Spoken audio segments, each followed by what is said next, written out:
Hey, welcome to Witching Hour Tarot. Hopefully, you all can hear me. I have a couple machines going on right now. I have my washing machine, my air conditioning, and my air filter all running at this moment. So, hopefully, I'm speaking loud enough and you can hear me. There's not too much background noise. I'll go back and check, of course. And then, I do stream sometimes and then not even post it. Depending on how I feel about the content of my tarot reading at that time. So maybe this is one of those, maybe it's not, we'll see. But just want to see what's going on in the collective. It's been some time. I actually went away. Spring is here. It is April 6th in East Coast, United States of America, 11:13 p.m. Not quite witching hour, but getting there. We have 4 or 5 hours to go until 4 a.m. as they say, is officially witching hour. So let's see what's going on in the collective. I feel like there's been definitely a lot of shifts that have occurred within the past couple weeks. Swift energy for sure. Death, yeah, all about transformation. So this is the time of year where we see this is typically a fall representation. It's actually Scorpio. But spring, this time of spring is a good indicator. It's very similar. Give me 1 second. My puppy is actually out. She's usually crated when I do tarot readings because she gets very needy when she hears me talking. So give me 1 second. So let's see how this goes. She's on my lap. This would be one of the first times I have her on my lap reading tarot. Oh, it's not going well.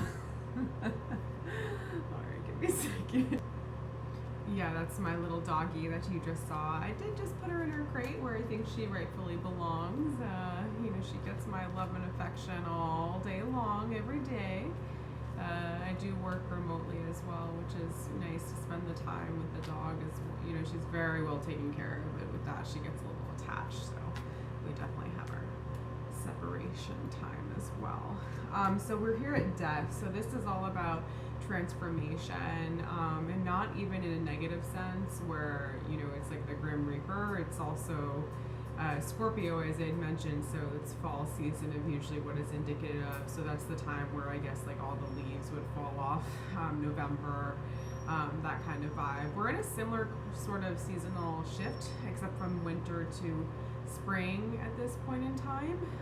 So maybe death to an idea, death to a lifestyle, death to a perspective, death to, could be a lot of things. We'll see how things play out, but definitely a transformation.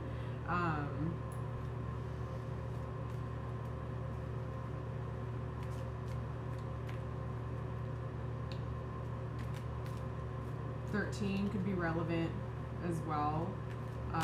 Everyone says, 13 is an unlucky number. The 13th floor, they usually don't have 13th floors in a lot of buildings because of the fact that it is considered unlucky. Even though technically there is a 13th floor, it's usually just the 12th or the 14th rather than the 13th. It's usually just the 14th rather than the 13th. So it's just like kind of backwards anyways, superstitious. So someone could be quite superstitious here. In addition to that, there's a lot of pain. This is like the ultimate betrayal. Someone definitely being stabbed in the back. Maybe someone has been stabbed in the back before. But also like on the subject of superstition, it could also be indicative of making your own sort of superstition, having your own perspective on things. Like I actually was in yoga recently. Give me 1 second. So back onto that subject of making your own superstitions, I was in yoga class recently, and he talked about some sort of huge Hindu god, and building a bridge of, I guess, collaboration, a bridge of connection, just the symbology of what a bridge is. And this huge Hindu god was throwing mountain-sized boulders into the Indian Ocean to build that bridge in one way or another. And then all these creatures from all around came to collaborate to build for the bridge, and spiders were one of them. And I think there is another god, or that same god, who had said that the most detestable creature on the planet is a spider. Everyone hates spiders. But meanwhile, me, I truly believe that spiders are good luck. And this death energy has like very like spooky Halloween kind of vibes as well. Like I think that spiders are good for the well-being of your household. They kill the bugs. I think that they're good luck, and that's my own sort of superstition. Like I don't think I've never heard that before. That's just something I've come up with in my observation in relation to the world. And so there's that kind of transformational perspective here. Like, most people are afraid of spiders. They have arachnophobia or whatever it might be. And I personally think that they're good luck. And that's just from my own personal experience, negative or positive, whatever it might be, just my relation to the world.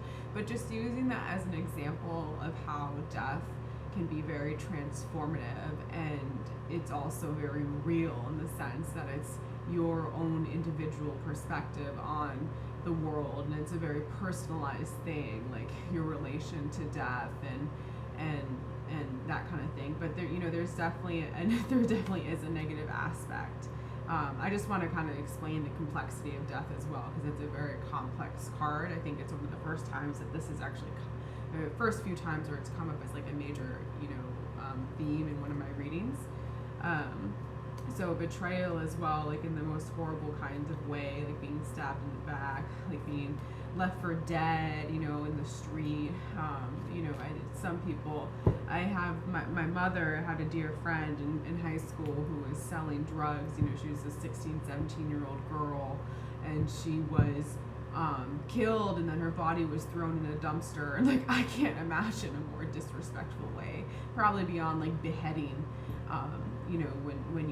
When you literally discard a body in that kind of way, where there's no sort of ritual aspect. So maybe there's also a deeper appreciation for spiritualism here, and realizing honor and death and that kind of thing. So let's see what else we got going on.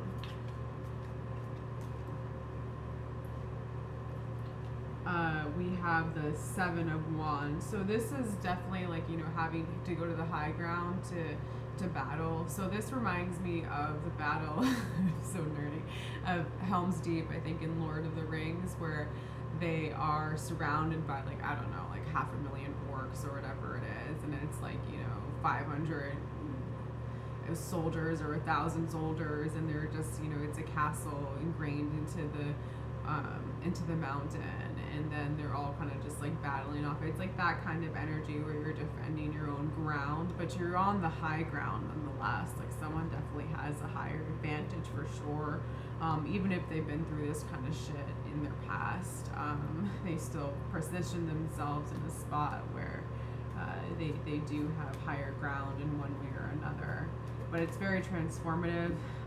Three of Cups. So it's a very transformative energy that we have here on the table too. So this is celebratory energy. This is getting together with friends and leisure and enjoying yourself, and parties and like that kind of thing. So someone here is definitely like, there's a transformation that someone has realized. Maybe they have been through life's hardest struggles. Like it could be a lot of things. A lot of people think that they struggle a lot, but in perspective to what other people go through, it's nothing. But someone here has definitely gone through something unforgettable, something that's ingrained in their mind, something, and so they're always kind of trying to position themselves on the high ground, and they're what's the word, victorious as well in it, with this celebration here at the Three of Cups. But just also kind of realizing, like, I'm just so sick of going through this bullshit and dealing with this stuff all the time. I really want to even be better than just like this. Like, I don't want to be another crab in the bucket.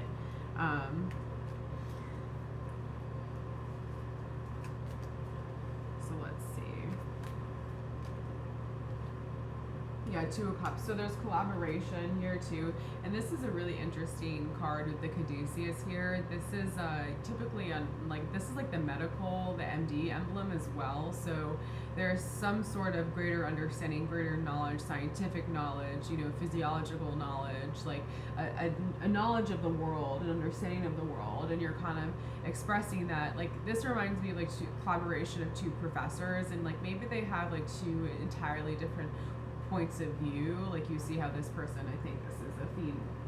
I'm pretty sure this is a female dressed in some sort of toga, and then this is, this is a different sort of dress in my humble opinion. But there's a degree of collaboration here. There's also, this symbolizes love in one way or another. So someone definitely has love coming for them. And so let's see what else is going on.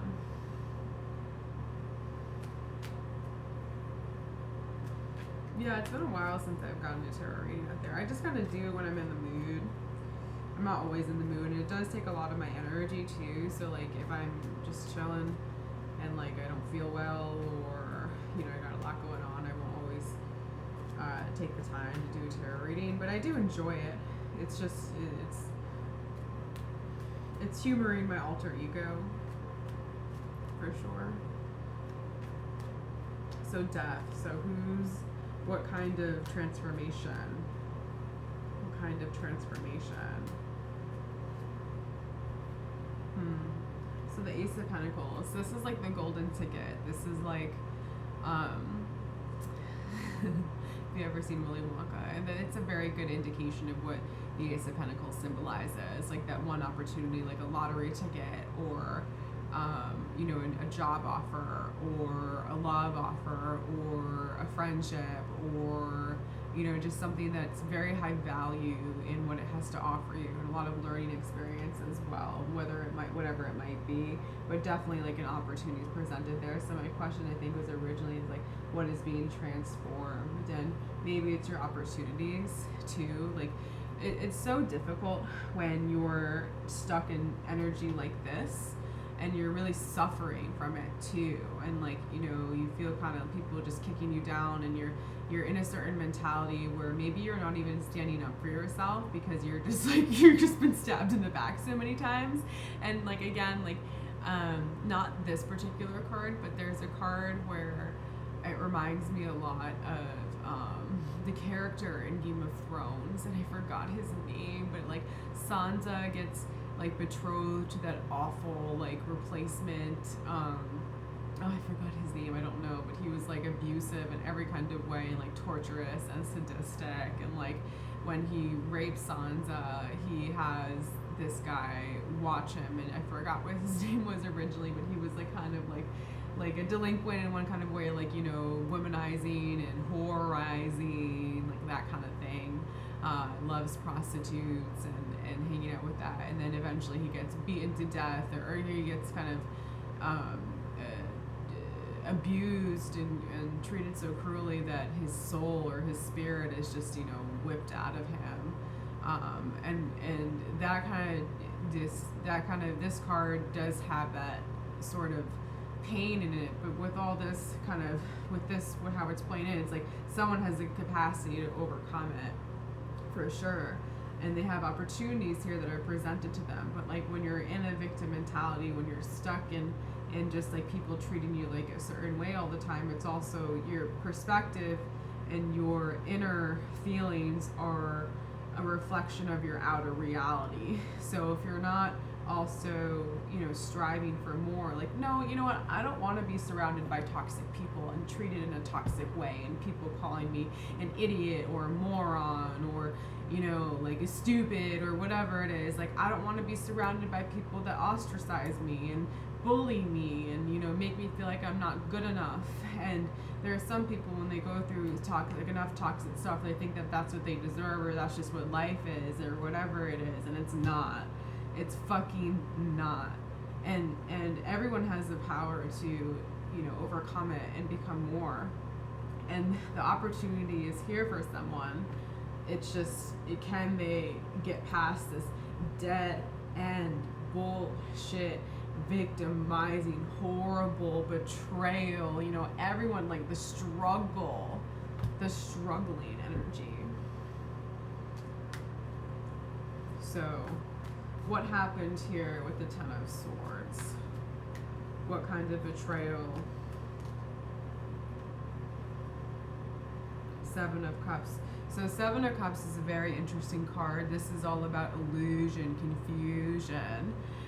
So maybe so it makes a lot of sense too how it plays in. Like someone has been duped in a way. Someone has been totally, like gaslit, I think is the best word. And if you've ever heard gaslit and where it originated from, I think it was actually a psychologist, or maybe not. I'm not exactly sure. But the woman, her husband was every day at like 5 p.m. he was dimming all of the lamps. It was like 100 years ago before modern electricity, and he was dimming all the lamps in the home. And then the wife would ask, like, "Oh my God, it's so dark. Why did you dim all the lamps?" And he'd be like, "I didn't dim the lamps. No, that didn't happen." Like gaslit. Like it's the definition is like, making you think that what you're thinking and realizing isn't real. Like I've dealt with people who've gaslit before. Like, in my own personal experience, I've had people, like, say if you're a really respectable person and you have a great job, you have a great family, you have everything kind of going on for you, and then there are people, because of their own issues, because of their jealousy, their envy, their own dark inner karmic issues, they will say, "Oh, that person, like, that person sells drugs," or that person like is an escort, or like that kind of thing. So, and then telling someone or telling people that this person is a certain thing when in reality they're not, like spreading rumors, slandering someone, like that's gaslighting. Like gaslighting is altering the actual reality to match your own perception. And like some people, like that's just like that's one of the most toxic things that you can do to someone. Like I've dealt with people before as well where like I've told them the truth and they've looked me in the eye like, "You're lying." I'm like, "No, I'm not lying." like okay, like it just like you can't help with those people. And it's just when you're in a more intimate sort of relationship, like gaslighting, for example, like in cheating, when people cheat, gaslighting tends to be a factor of cheating. So for example, you notice underwear hanging out, or you notice like a nightie, or you notice like your wife getting a lot of texts at night, and you ask them and you're like, "Oh, it's just my friend." Oh, it's like your intuition is going off. Like your intuition is going off. You're realizing something's not right, but then that person is making you second guess yourself with their own intentional bullshit, like with their own issues. So this energy reminds me 100% someone here has been gaslit.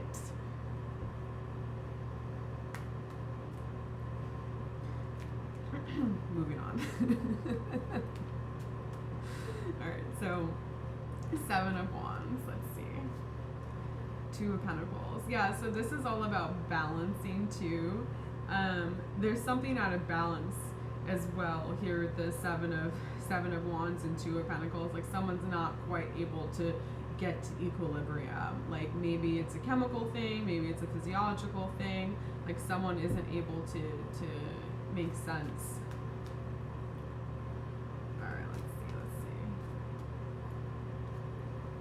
The Hierophant. Yeah, but with this, there's a patriarchal spiritual influence here. And I love the Hierophant, and I don't want to go into too much detail, but maybe I just should.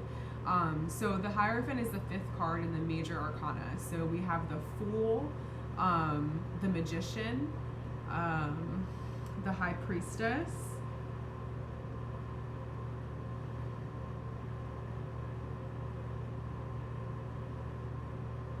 Oh, the Fool, the Magician, the High Priestess, the Empress, the Emperor, the Hierophant. And so the Hierophant, so let's just say the Fool is like the ability to wonder, the human ability to wonder and be curious and to look up at the stars and wonder what else is out there. And the Magician is the ability to map out the stars and to make sense of the stars. It's the ability to alchemize things. And the High Priestess is the spiritual aspect of it, to not just map out the stars but then give spiritual meaning, like the constellations and astrology. And then the Empress is divine feminine energy, where it's the Eve energy, the very divine feminine in the Garden of Eden. And then Adam as the Emperor is a divine masculine, being introduced to the major arcana. And the Hierophant here, very spiritual in that as well, is the laws, the order, the religions that we assign to things. So there's a heavy spiritual influence on the masculine part, the patriarchal aspect here as well. So maybe that's why someone has been so gaslit. So for example, like there are tons of women out there still, like in even in more conservative cultures, that like, oh, I'm a virgin, and someone like they want to stay with these women because they claim to be virgins, because that's what they think is the right thing to do by their religion, by their law, by their culture. And it's kind of like, it's not the only thing that matters.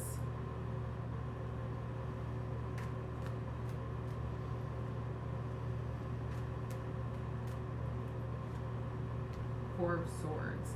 So this is all about rejuvenation. So someone has definitely needed to sit down and been through hell for sure with this. Like been gaslit the hell out of. There's an illusion here. There's something that's betrayal as well, transformation. Like there's battling, like having the high ground, but an opportunity like at the same time. And maybe having to just take a breather.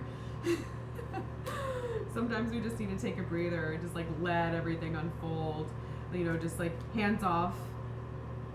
Let the pieces fall where they should, maybe, and just live your life. And sometimes I love doing that. I love like I will stop contacting people and see who reaches out to me, just to kind of like isolate and detach myself and recenter.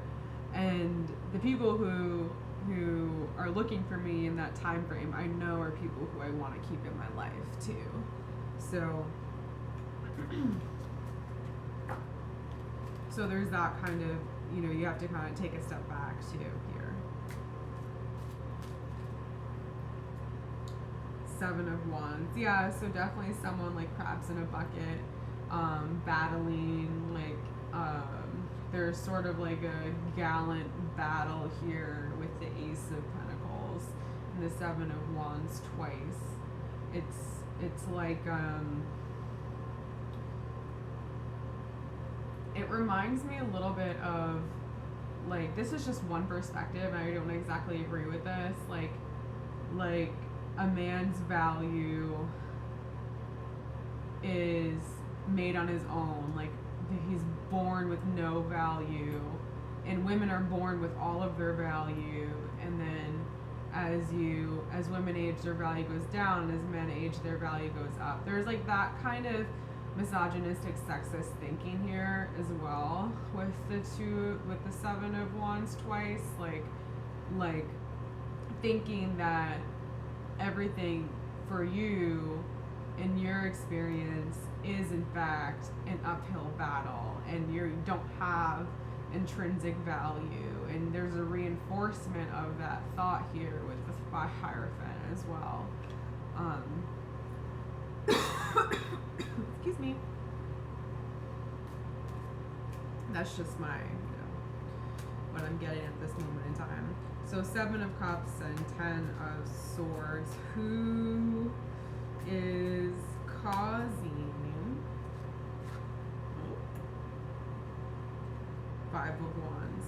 Yeah, so there's a lot of conflict. There's tons of conflict. This is very conflicting, very gaslit arguments, petty arguments, you know.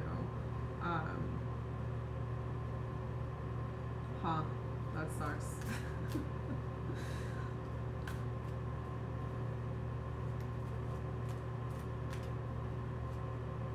Page of Wands. But a message, like someone's, it's crystal clear to some.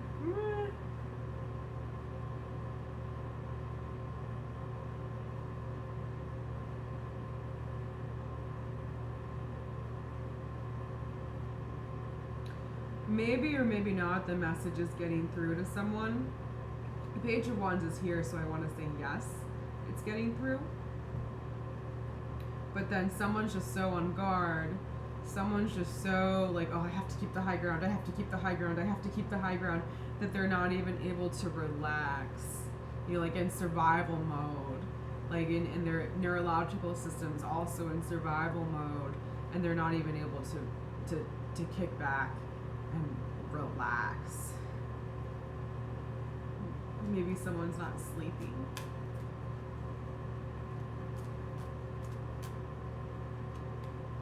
Ace of Cups. But there's hope as well.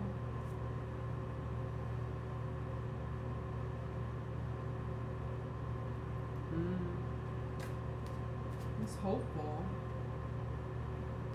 It just, there's a lot of confusion, illusion, betrayal, conflict, you know, survival mode. But someone's getting the message here. There's hope here. Hope. You know, hope. Hopefully the YouTube algorithm can pick up my hope distinction and doesn't just, you know, what's the word, like caption it as hope or hope or hope. I'm so silly. But there's hope here. There's, you know, with the Three of Cups and the Hierophant and the Ace of Cups, there's hope, and you know, there's potential.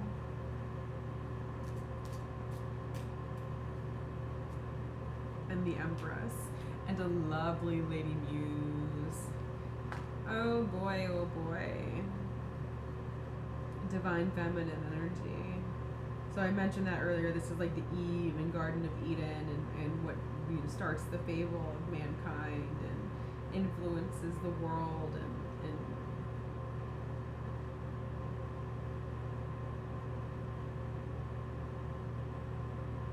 definitely, you know, someone needs to relax, maybe get into their divine feminine, you know, connect with nature, reflect, drink some water.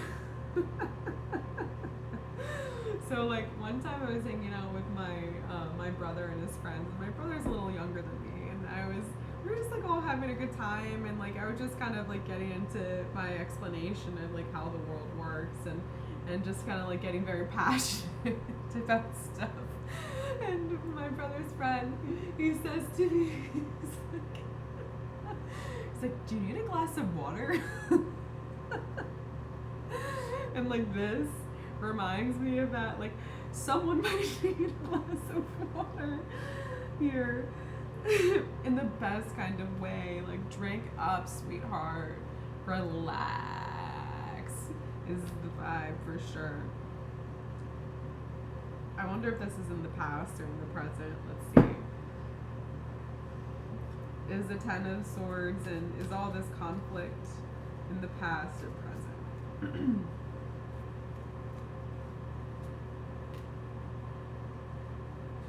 The Three of Pentacles.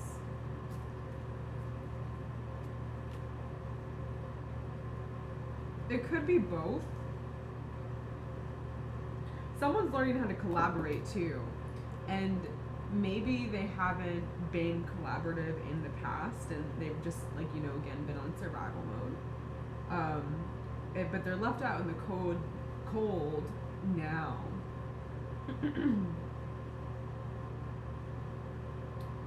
Huh. So their only kind of way out of the bucket is to collaborate with people.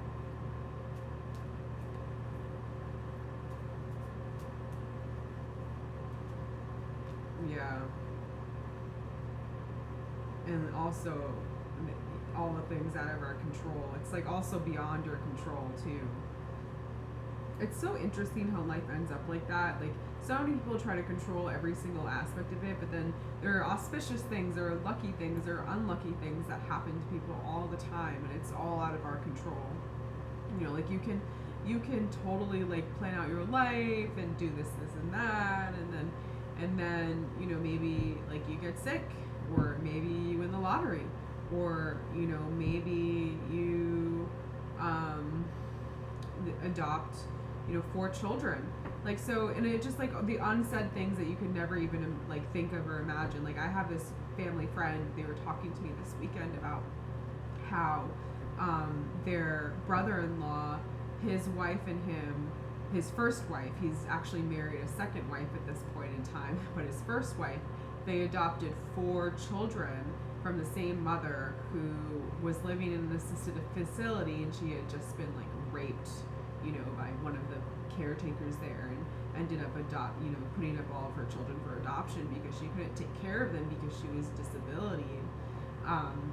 And then this guy, the brother-in-law of my friend, ended up adopting all 4 of them because he didn't want to separate them. But like that kind of thing, like there's so much purity in doing that, but like that kind of thing is not something that you necessarily plan. Like maybe they had some sort of issue with it could be anything. Like it could be anything.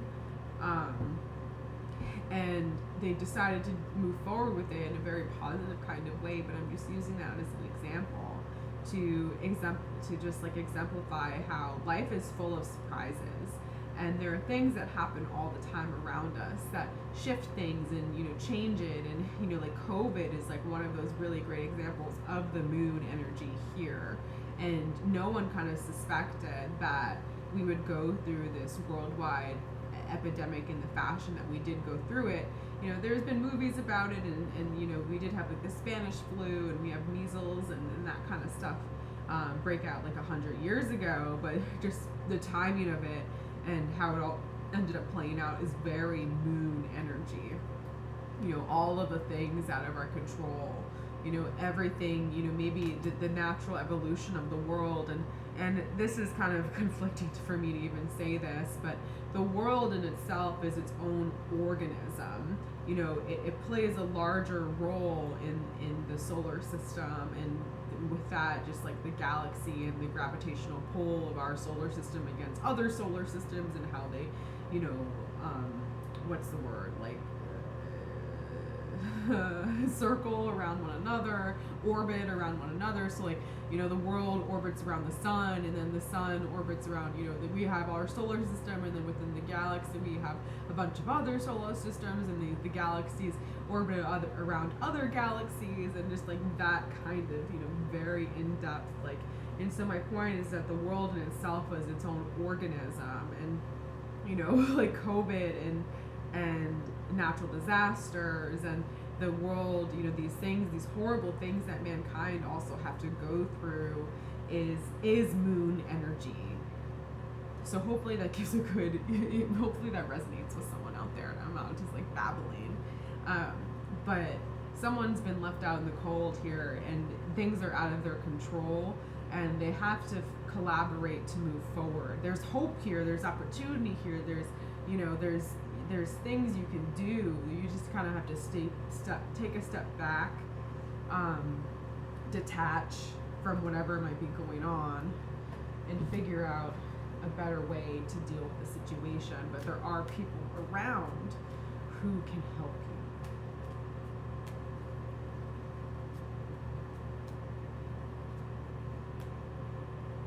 you. Yeah, but someone's just been through it, you know, like someone's just, oh man.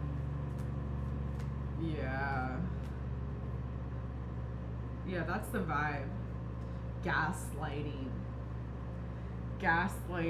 Someone's been gaslit so hard here.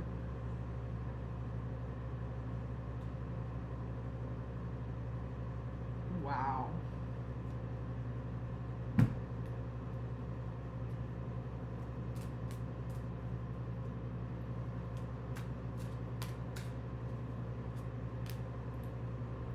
But again, there's hope. Like, you can move on from it. You can totally move on from it. Yeah. You find something new, different, better, your stability.